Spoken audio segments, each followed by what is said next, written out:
Hello and welcome to the Ball Order podcast. Wish you all a very happy new year.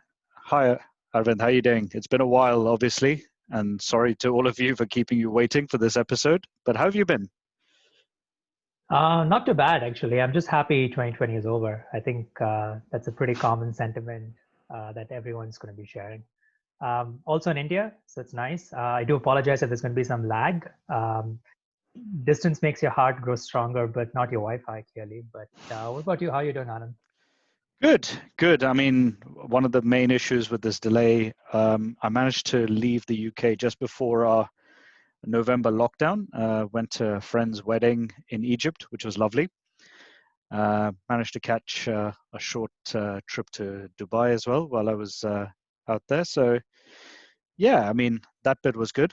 But the UK, pretty much as you would expect. I mean, it's quite sunny now, but it's been grey, it's been miserable. We've got a clown as our PM. So, unfortunately, we're back in lockdown here in London.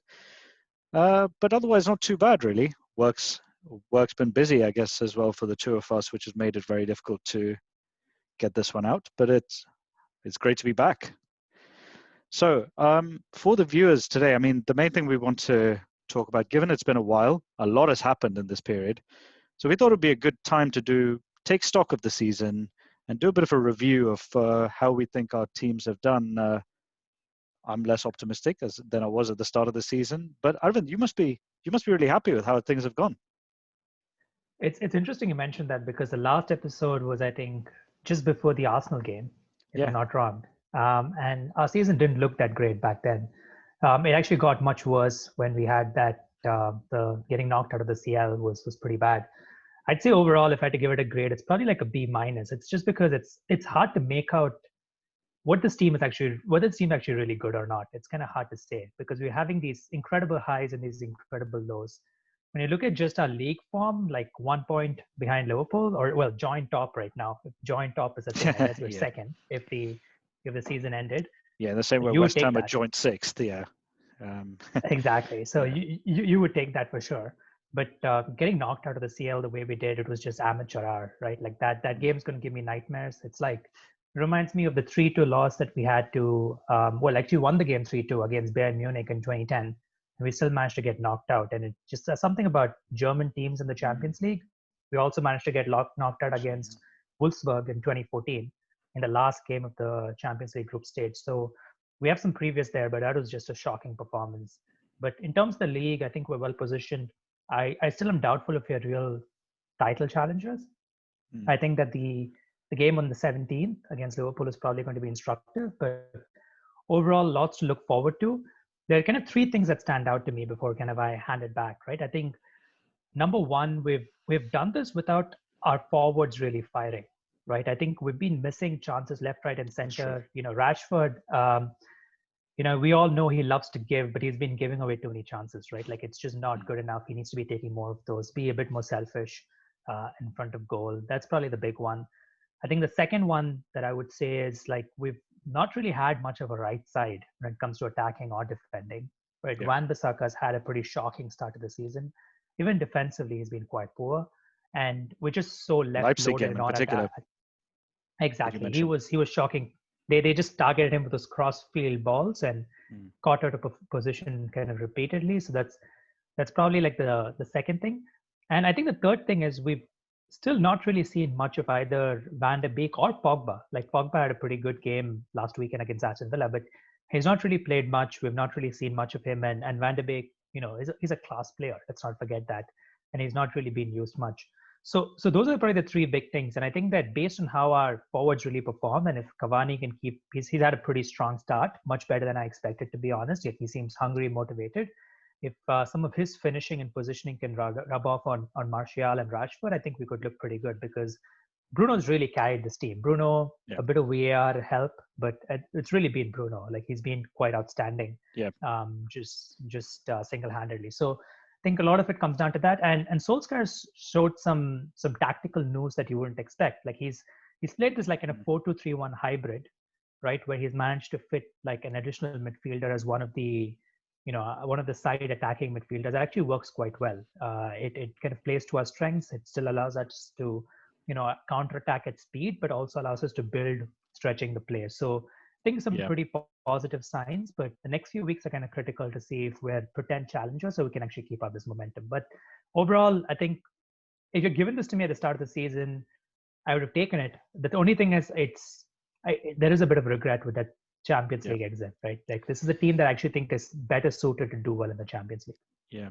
I think the B- feels a bit harsh because of how good the league position currently is.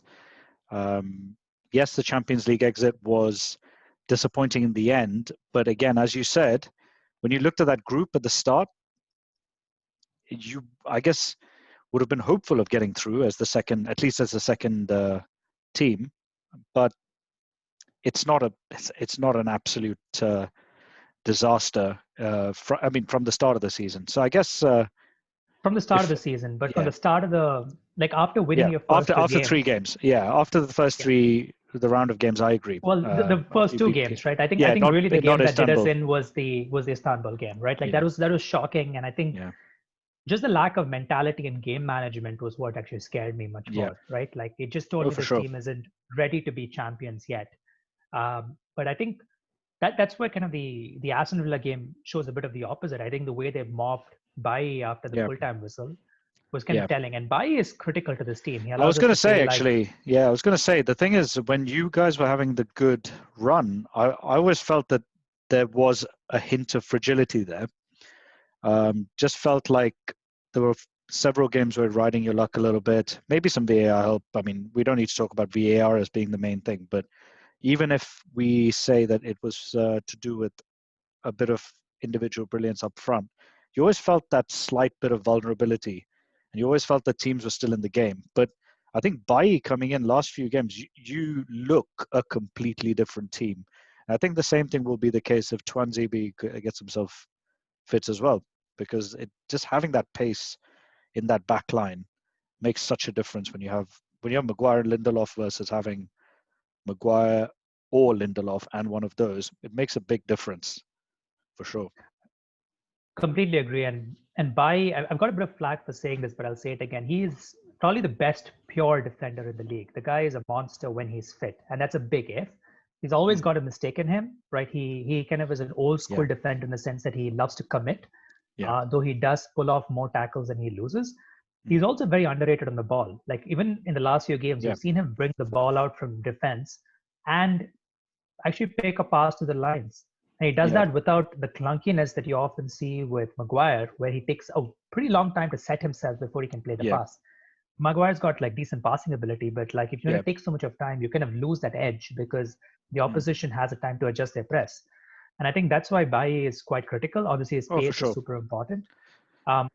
Having Bailly fit, that really changes the team. And I'm quite okay with us playing this 4-2-3-1 double pivot, just because I think that it provides us a bit of insurance, at least in the short term, to like let that front four effectively play free form attacking football, which really is where our strength is, right? Like playing, one touch football at pace, right? I think there still continue to be, certain question marks around like Ole's ability to like coach specific attacking patterns. But you see a few things already evolving, particularly down the left, right? And that's why Shaw is so critical to this team.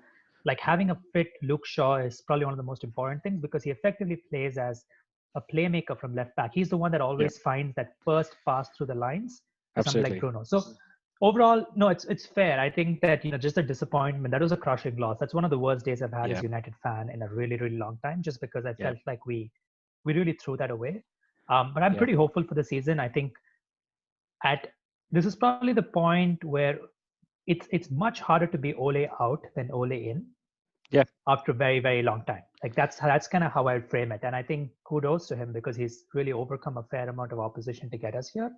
And I think he has a very, very unique opportunity this season, which probably wouldn't exist with playing behind closed doors, which I think it benefits some, free form attacking teams. Not having that intensity of a full stadium probably benefits certain teams. And I think United is one of those. So lots to look forward to. But talking about free form attacking, that's not really something we've seen much from Arsenal.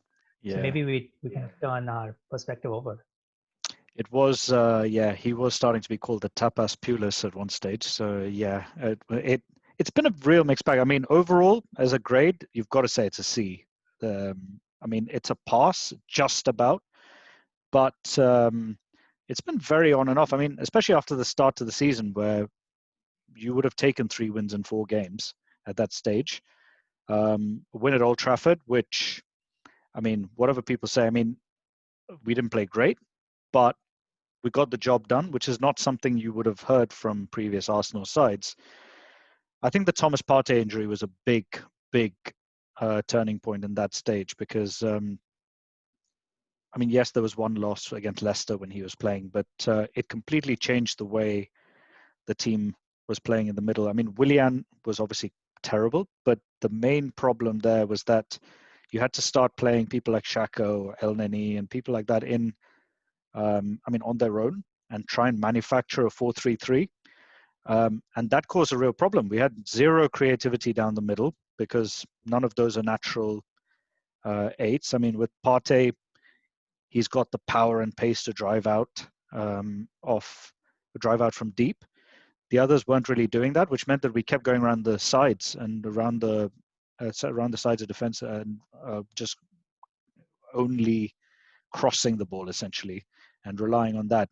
In fact, I think I saw a few, not that you needed to see this proven to you, but you could see the passing patterns and how it was basically just get it out to the wing and keep crossing and hoping. And I think there were some games where we put in God knows how many, 60 crosses. And when you're using people like Oba as your front men, crossing and trying to head it in, it's just not the way to go. So he's just not great at the air anyways. No, yeah. He's never been great in the air. If you wanted someone great in the air, you should have kept Giroud. So that's not the way we typically played. But not having that playmaker was a big, big loss. Obviously, there were talks of a relegation battle. I was starting to laugh at it just because, well, you have to laugh, otherwise you're going to want to kill yourself essentially. So like there was a phase when it looked bad, but let's be honest, like it was always going to come back. And I think the big difference was, and credit to you because you called it out, go back to a 4-2-3-1, play anyone literally in that number 10 position, and things will change. And I mean, as reactionary as some people may think I am being, there's been such a huge difference in the last 3 games. Every game, the patterns are different.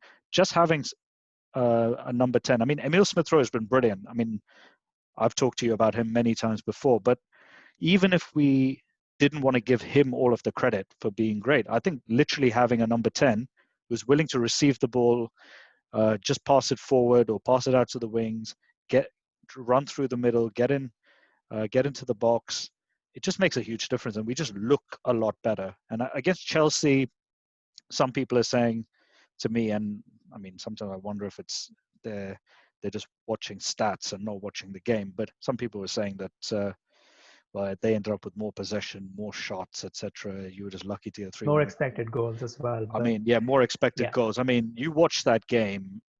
We could have been 6 or 7 up by the time it was a deserved win. Yeah, there's just 2 things maybe I just wanted to ask you about. I think the one thing is kind of a call out to the name of our show, right? I think that the number of red cards that you got, the straight reds that you got, that was kind of problematic because that does make you question where the dressing room is going. So that's kind of number one, and maybe I would love to hear your perspective on that, particularly certain players who might be contributing to that or might not. Yeah, I think you're spot on with that.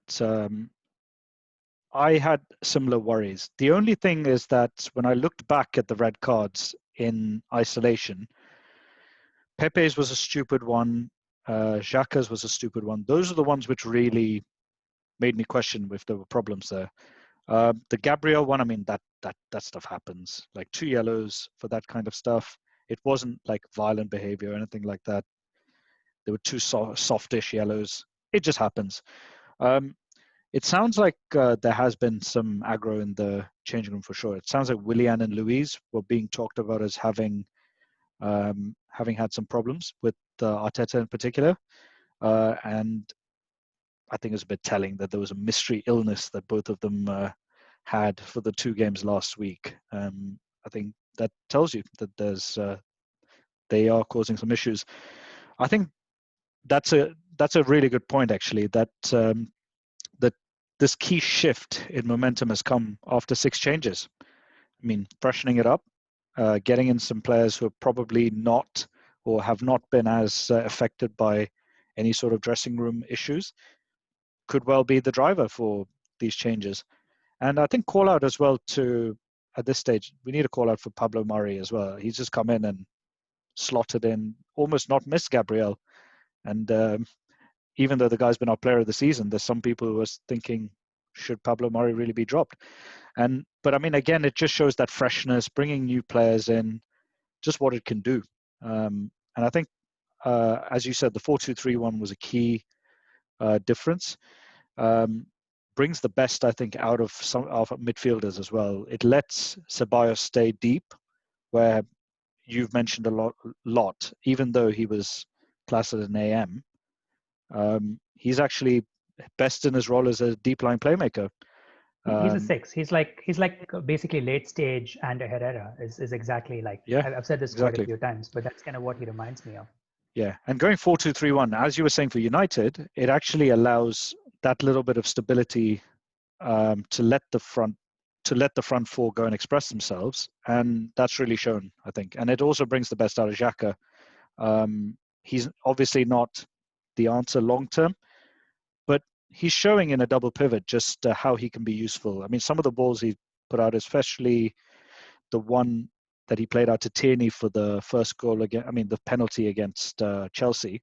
It just shows the role he can play when you put him in a double pivot and you give him that little bit of protection next to him. So I think all in all, starting to look a bit better, but it's a C with the squad you have. Yes, Partey's been injured.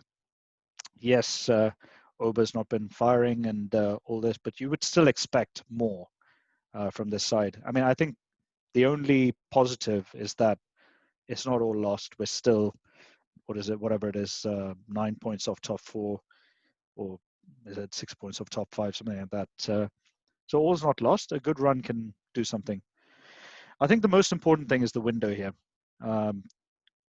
There's been talk of Brandt from Dortmund, Buendia from Norwich. If I had control of this, obviously Buendia of those would be my choice. I think Emil Smith-Rowe's been great, and I think having someone like Buendia, who's a creative player, back up, but still young and hungry, I think that will help. It's clearly been shown to me that that's the way to go with Arteta. You need young, hungry players who are going to be willing to run through a brick wall for him, but at the same time, they don't have the baggage. They're going to listen, and he's a coach. He's as much as he's a manager now, his key skill is coaching. And I think anyone who's coming in young, hungry, willing to learn, that's going to be the key with him. I think apart from that, are you going to get a good defensive midfielder in this window? Probably not. Or at least you're going to overpay massively. I think it's a very important stage for Arsenal to start getting rid of players. They've already got rid of Kolasinac. They've already got rid of, or on the verge of getting rid of Socrates. And the hilarious one, Mustafi to Barcelona, might happen apparently this month as well. I think it's a case where now that they're getting rid of them, don't start stockpiling more average players. They've got to make sure they're getting people who are going straight in the first team and are going to make you better. I think it's a similar thing with United. No, I think that's fair. So I think we should just probably look at, like, it sounds like an attacking midfielder is kind of I don't say it's a dream signing, it's a necessity, right, for Arsenal. And I kudos on the call out on Emil Smith-Rowe. He has surprised me very positively. I know you've been a huge fan of him for a while, since he's gone on loan to, I think, Huddersfield. Or it might be mixing that's the one. Huddersfield, but he looks like just as his understanding of space is kind of what makes him stand out as a number 10, right? Like very classic number 10 quality. And it's something that, if anything, is become even more important in this time of like pressing and attacking structure and cutting out lanes. So, which is why some part of me still hurts to see someone like Van de Beek not getting a chance. He would be pretty much perfect in that number 10 role Yeah. in the Arsenal team, which it's interesting to say. But thinking Yeah. of United, I think for us, the right wing is still the entire right side is a bit of a question mark, right? And it's a bit Yeah. of a weird situation because I think we've got two extremely highly rated talents to come in for the right wing in Diallo and Pellistri. Diallo in particular has a lot of hype. We paid, I think, 19 million pounds as the base, rising up to 37 million pounds. So this guy is not just a punt, right? He's somebody that we believe is a serious talent who could take over that position long term, but question marks of whether he can come in and deliver day one. Um, and there's also a question mark around Wan-Bissaka, which is, sure, he'll get back to his defensive best, but we can't afford to have a passenger in the attacking transition consistently against teams that will play the lower block, right, against us. So the question mark is, do we believe that Williams, who interestingly enough, a lot of top managers want to take on loan. So there's probably the raw materials there for a really good player, right? Hasenhüttl wants to take him on loan. I think Leverkusen wanted to take him on loan.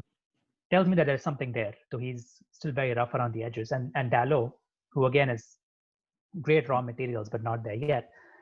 Aaron is an intriguing kind of prospect because I really rate him. I think he also adds a certain amount of physicality. He can get up and down a flank. Not the technically the best. I think Lamptey, for example, shout out to you, is a really like kind of inspiring prospect going forward in particular. But again, he's 1.65. I think he's quite short. So I don't know if we can afford that. Keeping in mind our frailties from set pieces. So that's probably the signing I'd go for. We still need a defensive midfielder long term. We're not going to get a quality one in January unless we pay through our nose. So I'd probably just wait on that. Yeah. And I think we just need to wrap up Cavani and his Instagram account in Cotton Wool, make sure that he's available, because I think having him fit and hungry is probably like critical to us doing well this season. I think that's kind of it for our window. Yeah. I mean, just before we move on to some of the other teams, who's been your standout player in your view? Someone who's, I guess it could be someone who's surprised you, but in general, who's been the key?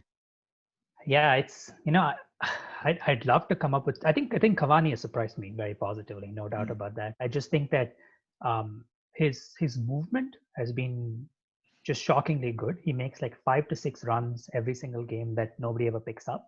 But I think he brings a certain amount of dynamism that's quite different from Martial, who has a tendency to kind of stand around and wait for the ball to feed. But really, this is Bruno's team, right? And I've always had a bit of doubts about like, yes, he's putting up those numbers, but he's also quite wasteful. But I think what makes him, in my eyes, world class is not just his technical ability, but his mentality. His mentality is genuinely elite, right? You just see the way in which he's like commanding respect from his team members. And I think he's kind of raised that mentality of the team. And even if he keeps wasting possession, like he still backs himself to create like that one moment of quality that can often win the game. Quite cool. Very similar to actually like Sanchez at Arsenal. I think that's kind of the parallel for me. Sanchez, people forget, was extremely wasteful, but he still backed himself to create that moment of quality. And I think that Bruno's providing that for us. So it's a bit of a no-brainer for us, and I think for you guys as well. I think people say Gabriel. For me, it's been Saka, but I'd love to hear your thoughts. This is the thing, isn't it? If you ask me as a half-season review, who's been the player of the season? For me, it's Gabriel. There's no question that over the course of the season, he's been the best. I mean, even the games at the start that we were winning, the game at Old Trafford as well, he was an absolute monster. And he's probably been the one person who, I mean, red card, the 2 yellows aside, don't think he's had a bad game, a single bad game. But yeah, in terms of, it is very harsh on Bukayo Saka. There's no question for me to say that. He's definitely surprised me in the sense, I always knew how good he was, but he seems to have really gone up a notch. He is taking charge of games in a way that I can't remember the last time I saw a 19-year-old do this. It's not just 2 games this week. You're talking about even the Southampton game a few weeks ago, which we drew. And most people will forget about this, but as a young kid, the way he went through 4-5 players to get the ball to Eddie Nketiah, who then laid Aubameyang in, he doesn't get the credit because it's not his assist. Similarly, start of the season, there was a game against West Ham at home when I don't think either of them ended up being assists, but just the way he drives with the ball, he's willing to take on players, and he just creates this space from nowhere, and just frees people up. Again, both goals were Saka doing that, even though he doesn't get assists for them. So I think obviously huge positive in an otherwise disappointing season. And it'll be exciting to see where this kid can go, really. Yeah, and I think I remember you kind of making this comparison. I think it's becoming more and more true right now, considering that he's kind of playing on the right, Yeah, so to speak, an attacking midfield role. It's David Silva, right? He really does look like yeah, a young David Silva in terms of how he drifts in with the ball and the vision and appreciation of space that he has. I just don't know yet if he has the kind of raw passing yeah, range that Silva had, yeah. right? But I think That he's we got a will lot of see, the and raw it'll come. materials. Yeah, Exactly, but he's got a lot of the raw materials, and he's quite an intriguing young talent because it's a mix of like technical ability, the willingness to keep getting on the ball. yeah, He's looked extremely impressive. So I think pretty bright side if you're an Arsenal fan there. But yeah, just like kind of shifting pace, and I was thinking you do the two big rivals in yeah, London, yeah. and I'd do the two big rivals up north. Like maybe you can get started with Chelsea and Spurs. Yeah, so I was going to say with Chelsea, this could be a relatively short one. I don't know what Chelsea fans will think, but given the window that they had, it's got to be a B minus where they are at the moment. They're only 3 points ahead of us. You spent a lot of money in the window. You've had a year to mold the squad, and I think they've been very disappointing, actually. Um, it's almost like, and I was speaking to a friend of mine who's a Chelsea fan as well, and he does agree with this, that they don't create except from wide places. I mean, a lot of their chances seem to be coming from Reece James crossing from the right hand side, or Chilwell doing the same from the left hand side. And in some ways, they've had a similar problem to what Arsenal were having in that middle period, where you play a 4-3-3 and everything is going wide. No one is taking up the places in the center. It's very samey. It's very easy to defend against, and literally nothing is being created. And it feels like Lampard has just been way too stubborn with changing that. In some ways, what you said, a 4-2-3-1, sticking Havertz, you called out for this, and I don't think he's done this yet. He's played Havertz as a Needs to. free eight. He's played him on the right, but he hasn't played him as a genuine number 10. And I feel like even if it's not Havertz, if it's Mount that you want to put there, um, or even, or even put Pulisic there, whatever, just try something. Put someone in the central area. I think Werner's obviously been a huge disappointment so far. Still think there's a player there, particularly if he comes from wide and See this plays the player there. Mane, Yeah. when he plays the Mane type role. I think there will be a player there. I don't know why they keep wanting. I mean, Chelsea fans as well always want him to play down the middle, but he's never been that great down the middle. So I'd say B minus. I wouldn't say they need to sign anyone else this window. I think they've got players there. It's just about changing the formation, changing mentality, and just being a little bit. I think a little bit more savvy in changing the game, particularly mid-game, because I think the game they played against us, if that was a Mourinho Chelsea team, he would have made subs in 20 minutes and changed that game. Like it was clearly not working. Spurs is an interesting one, actually. And again, kudos to you because you did call out playing a 4-4-2 type or pseudo 4-4-2 as a potential option for them, even though their formation would suggest that they're playing a 4-3-3. If you watch them play, it's really a 4-4-2 with Kane playing as the kind of, I guess, a A true number number 10, nine. effectively. Well, yeah, number nine such. Well, yeah, number 10, and also potentially a number 9, an old school number 9 in terms of the hold up and then releasing other players around him. And Son is the one who runs off him. And I mean, that's been a complete change. Play to essentially 2 banks of 4 and being devastating on the counter attack. Will they be able to sustain it? Particularly when they play against some of those teams that are going to sit deep? We will see. But definitely there's been a shift there. In terms of their season, I think it'll be a B plus in terms of how they've done. And the main reason for this is the start that they had. The fact that they went up to top of the league. They looked really good. I think at that stage I would have been calling it an A, just because of pre-season expectations.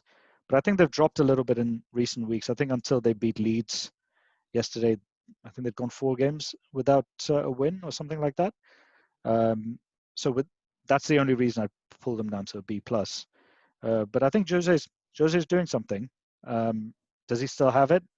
I still don't think they're going to challenge for the title. I never did, partly because I'm an Arsenal fan. I can't bear the thought of that, but also just because there just seems to be something missing there. And I don't think this Mourinho-style football is sustainable to win a league anymore. I think it's good enough to get you top 4. I think Probably it's also not. good enough to win a cup, and actually I think that's it is, something yeah. I can see them. I think I can see that them doing that. I definitely think that I can see Spurs probably getting at the Carabao Cup. They're already in the semis. They're playing Brentford. I can see him doing a number either on United or City, who end up in the final, just because for Yes. both those teams, it's not a priority, especially in this congested season.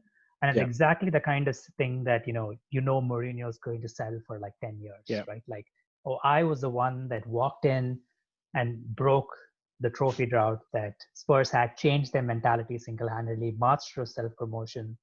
Like the script just writes itself. But Yeah. I think what's kind of the interesting theme, and maybe just a tactical theme that you want to just bring out, and I think you've already brought it out, is Klopp made the statement, which I think people took to literally, which is there is no better number 10 than a good press. But if you can't press properly, you need a number 10. And I think that's what we have learned over the course of the season until this point in time, which is everyone has assumed that you can get away without playing an actual number 10.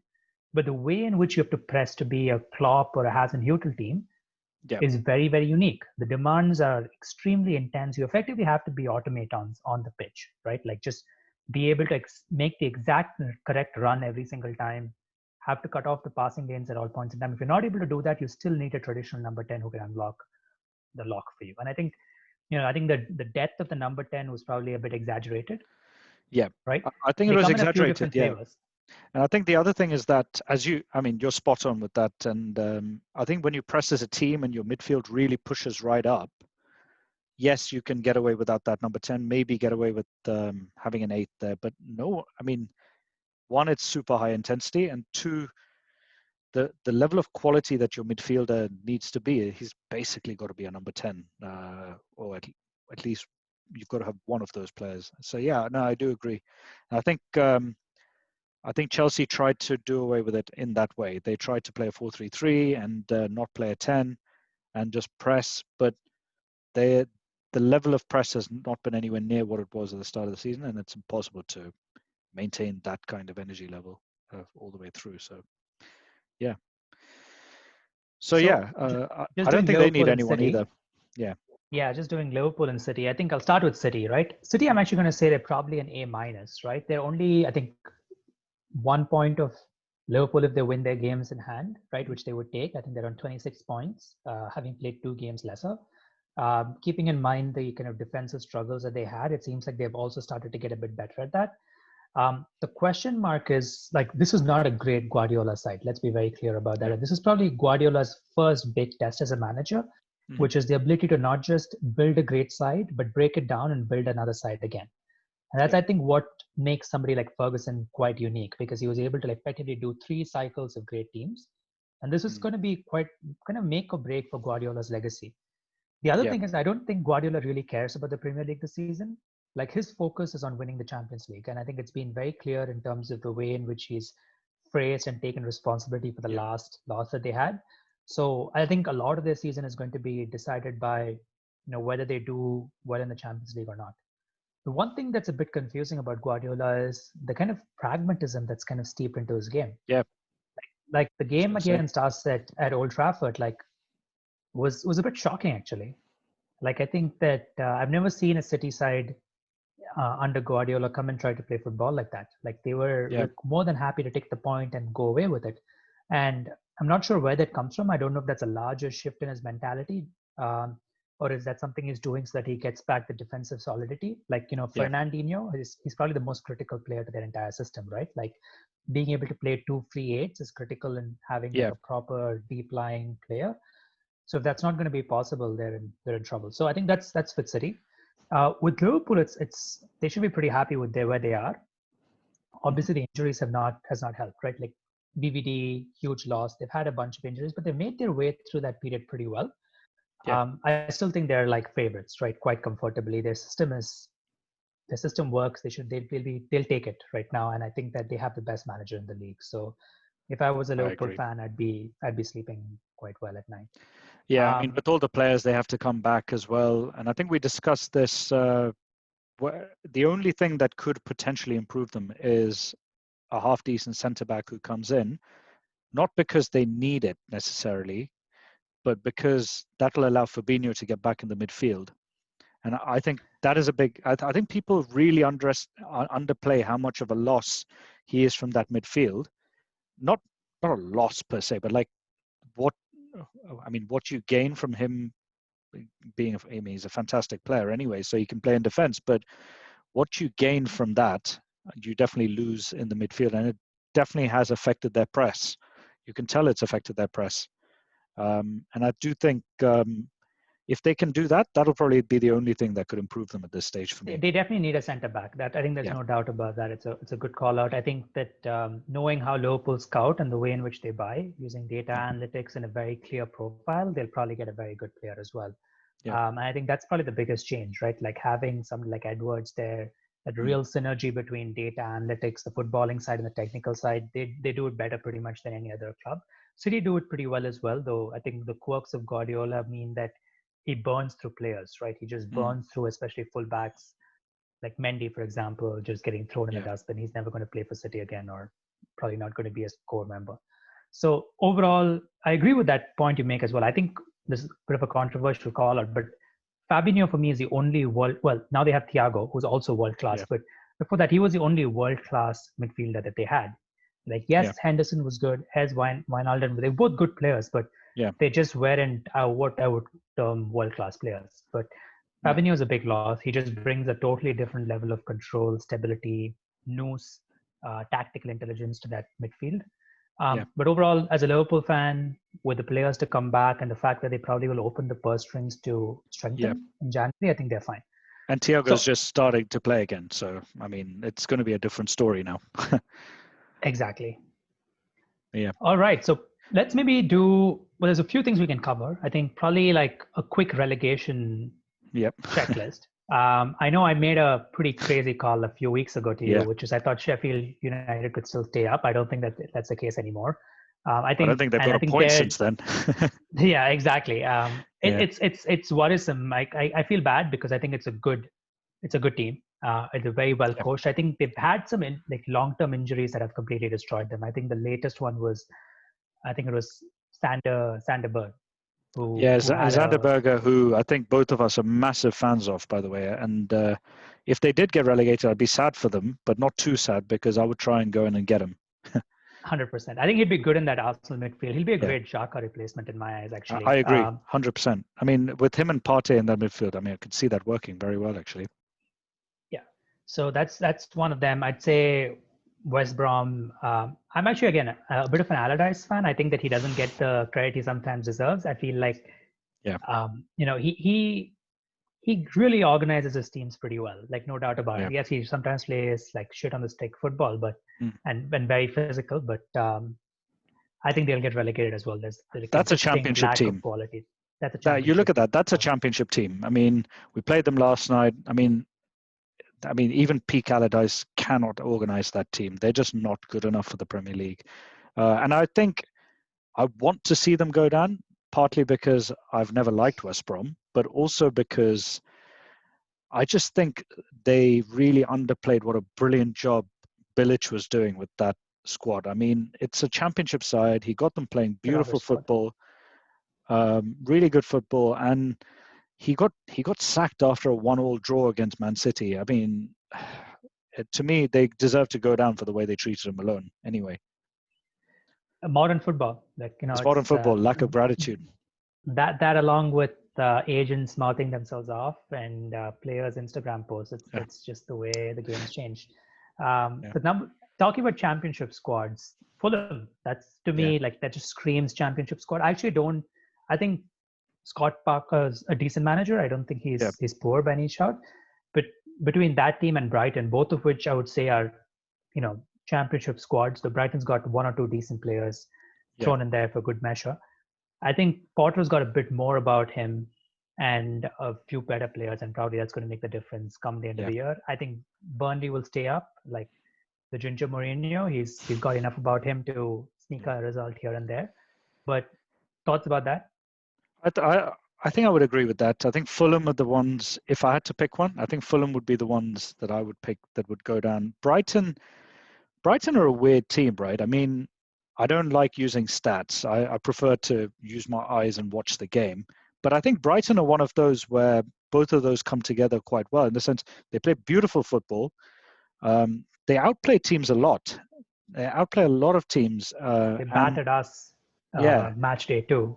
Exactly. And I mean, this is the thing. If you look at XG, which I don't always like doing, but if you look at it, for at least, I would say, 2/3 of their losses, they're probably better on XG than the opposition. And this is where I guess both come together. It's not just pure looking at XG, but it's also just watching the way they press, watching the way they create chances. They create a lot of chances. And the main problem they've had is they don't have a proper number 9 who's been finishing those. And I think that's one thing in the window. If they do want to confirm that they're going to stay up, I'd go out there and try and get a striker on loan or try and buy one, really. Welbeck is okay, but he's going to get injured. And apart from that, he's going to miss chances, right? Welbeck's going to miss chances. Yeah, he's going to miss chances. But I mean, even if they had normal Welbeck all the way through, they'd probably be better off than they have been. But he's going to be injured for a decent amount of time. I mean, if I was them, probably look at the Championship, try and pick out one of the top strikers from there. Haven't really been following this year, so I'm not sure who that would be. But that's something they need to do. But otherwise, I like Potter. I think he's got them playing great football. In fact, he's the kind of guy who wouldn't be out of place actually at a top side, even like the way he sets up a team to play. He's a bit like Hasenhüttl in that respect. Both you can see them succeeding at a Big Six side as well. So, but yeah, Hasenhüttl is one of the top managers in the league, though. Like I think all things said. So okay, I think we're Fulham. So we're basically saying Fulham, Sheffield United, and West Brom pretty much ready for the drop. But as you said, keeping in mind time. Who's I just want to talk a little bit about because we called out the kind of surprise packages at the start of the year. I mean, I think the one that we both were in agreement had the best window, Aston Villa. They've been brilliant, haven't they? What have you thought? 100%. And I think, call out to you on Martinez. I think he's been outstanding. Like there's probably an argument to be made that Arsenal would be better off with him rather than Leno. He's been, I think how commanding he is in the air is kind of what sets him apart, and how vocal he is with the rest of his defense. Ming's dirty player. Like don't get me wrong. I think he's a decent player, but it's just hard to like him. But they've got quality across the spine, and they've also got my pick for the player of the season, which is Jack Grealish. I think it's a really well coached side. Dean Smith doesn't get anywhere close to the credit he deserves. They gave us a serious go at Old Trafford. Probably deserved to come away with something that game. So overall, Aston Villa, they did really well. Another team that we said was Everton. They've done well. They've had a bit of ups and downs, though. I think interestingly, or not so much interestingly, two things have happened which we kind of expected. Number one is as it got colder, James has been less effective. It's a bit of a stereotype, injured. But sometimes. Well, he's got injured as soon as it got cold. And number two is they actually had a bit of a bounce when they had fans back in the stadium. And once that's no longer been the case, they've actually suffered a bit in terms of results as well. And I don't know how much of a correlation you can draw there, but it definitely seems like there's something there. If I'm honest, I think with the Everton thing, it's you may or may not agree, but I think it's the loss of Allen that's actually been a big thing. I mean, we talked about him at the start of the season, how he receives the ball from deep, recycles it, wins the ball back quickly, recycles it. Not having him there has definitely changed them, for sure. And there's the other thing. they're falling into a trap a little bit of sending Doucouré too far forward. I feel like Watford did this a lot, but Watford did it because they didn't have the quality They didn't have anyone as a else. number 10. I feel like they're another one actually who could potentially, for the time being, do with the double pivot as well. They could pull him a bit deeper. Hopefully, Rodriguez for them will come back soon, but I feel like that's another one which they need to use him driving from deep rather than really taking up those advanced positions early. And yeah, I think Aston Villa have been great. I mean, Jack Grealish is interesting. You said was your choice for player of the season because he's definitely in my top 2 players of the season. The one I'm going to go for, though, with player of the season for me is Son. I think it's not just goals and assists. It's just the fact that he's one guy who any opposition team would fear. And he's one of those guys who has really gone under the radar all through his time at Spurs, I think. Possibly because he's from a less fashionable footballing country. But whatever it is, the guy's world class. And he's given a dimension to that team where, I mean, Kane has been able to sit deep and he can play those balls because he knows Son is going to make it. Son, his dribbling ability to score from outside the box as well is really underrated. Both feet, exactly, as well. And yeah, that dynamic has been pretty crazy between Kane and Son. It's almost telepathic. So, I mean, I would say Grealish and Son are up there. Son just takes it for me. For me, Kane and Son have been pretty close. I think Kane's probably had, I would argue, the best season of his career in terms of how grounded he is as a player. I just hate the fact that he's still he's a pretty dirty player as well. Like he just doesn't get backs into players. Doesn't get called out. Exactly. Doesn't get called out on it because he's England's golden boy. But the fact is that he can be pretty dirty, especially when he's challenging for aerial balls. But he's been outstanding, right? Like as a player, like I think his passing range has gone to a completely different level. He's basically like Teddy Sheringham on steroids, basically. Every single touch of his and the game intelligence, the use of pace, outstanding. So it's the reason I go for Grealish is just the supporting cast, right? You have Kane and Son, both of whom are world class, and both of whom are having outstanding seasons in a team with a lot of quality overall. And then you have Grealish, who's probably the only truly world class player in that entire team, you could argue. But he's looked different gravy. I think typical suspects. Bruno's been outstanding. Salah's been very, very good this season. But I think it's probably between the first 3 names, and I would give it to Grealish only because Kane and Son for me come as a partnership. Best double act for sure. Best double act since Jemba Jemba. Biggest disappointment of the season. Who do you say has been the player that's disappointed you the most? Kai Havertz, like without a shadow of a doubt. I mean, we thought he would take some time to settle, but I've been surprised by how terrible he's been. I mean, there's been games where you just feel you partly feel for Frank, but you also think, Frank, just take him off. This is getting embarrassing. The kid's just going to lose all his confidence. He has been absolutely dreadful. It's a close tie actually between him and Timo Werner for me. Both have been poor, but Havertz, I just expected a lot more. I mean, I expected glimpses. I didn't expect him to come in and get 10 assists. I didn't expect him to get 5 assists, but just expected him to look quality, and he just has not so far. How about for you? Yeah, I think Havertz is 72 million pounds, comes with that reputation. I still really rate Havertz. There's a player in there. He's been misused, I think, to an extent by Frank, like putting him out on the right wing, absolute idiocy, playing him as a free 8. He's done a lot of things that could work only if the rest of the team was working as well. And I think Frank needs to swallow his ego a bit and go back to basics, right? Chelsea have played 4-2-3-1s very effectively for years, teams that he's been part of, and I think that he can very clearly build a team based on that. So he seems obsessed with building a good 4-3-3. The thing about a 4-3-3 is it's one of the harder kind of formations to get right, the 4-3-3/3-4-3, because they're so interchangeable. And I think that's the challenge, right? Like I think sometimes when things are not working, go back to basics, play a 4-2-3-1, take the security of the double pivot, give yourselves the freedom of the attacking transition, free form play. He needs to do that.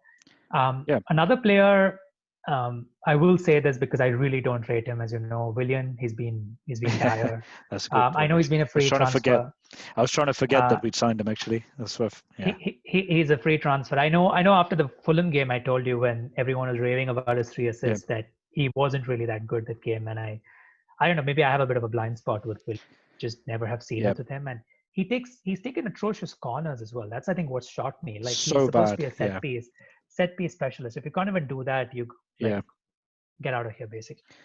I mean, it's actually irritated me because one thing that it's really done is cut down the game time for Pepe as well. I mean, Pepe's been okay. He's not been brilliant, fine, but how much better did we think he was going to be when you're replacing him with this absolute joker? I mean, it's also taking away corners from Pepe, which is actually one of his strong suits. Any dead ball situation is taking away free kicks, and the game time alone, it's been an absolute disaster signing in that respect. And what I'm hoping is from recent games, the way Saka's been performing, the way Martinelli's been performing since he's come back from injury, that we won't see Willian for a while, but I have a horrible feeling he's going to be back quite soon in the starting 11. I seriously hope that's not the case. I would rather he plays in the cups and things like that. But yeah, no, I would agree. But I think from pure I guess the expectation and the pure amount of money that was laid down, Kai Havertz has got to be it for me so far. And I'd say if Werner had cost that much money, he'd definitely be close to. He's still scored some goals. He's definitely missed a bunch as well, but he still scored some goals. He's got some assists as well. I think Havertz has basically been a big fat zero. It's surprising. You obviously see the kind of German tabloids talking about how his heart actually yearned for a Bayern Munich. I just don't get that about like German footballers. Like you have a team that's dominating the league, stealing all the best players, and everyone seems to be supporting them when it comes to any team outside. It's just weird for me. Sure. Separate conversation altogether. Young player of the season, I think for me, 2 names that I'll throw out. The first one, pretty easy guess, Saka. The second one, Wesley Fofana, who's been outstanding at the heart of Leicester's defense. So I think those probably are the 2 for me who've been just high quality. And probably, like, if you're going to stretch that definition of a young player, a player I would love for United to sign, Pedro Neto, 20 years old, just outstanding technical ability. He's also my player to watch for the rest of the season because I think he's somebody who could really make the step up to world class. I think so. I think if we want to go young players, 3 have really stood out to me. Saka, for sure, has stood out. I mean, Jesse Lingard has not been quite as good in this category this year, but 1 year extension just to preserve value. You know, with 100 million deal income. I mean, he'll probably fulfill his potential next year anyway. So, no, I think the 3 for me, Neto, both of us are massive fans of. Saka, for me, has been probably the best just from the impact he's had, and the other one's Lamptey. I like Lamptey anyway. But I think he is a serious player.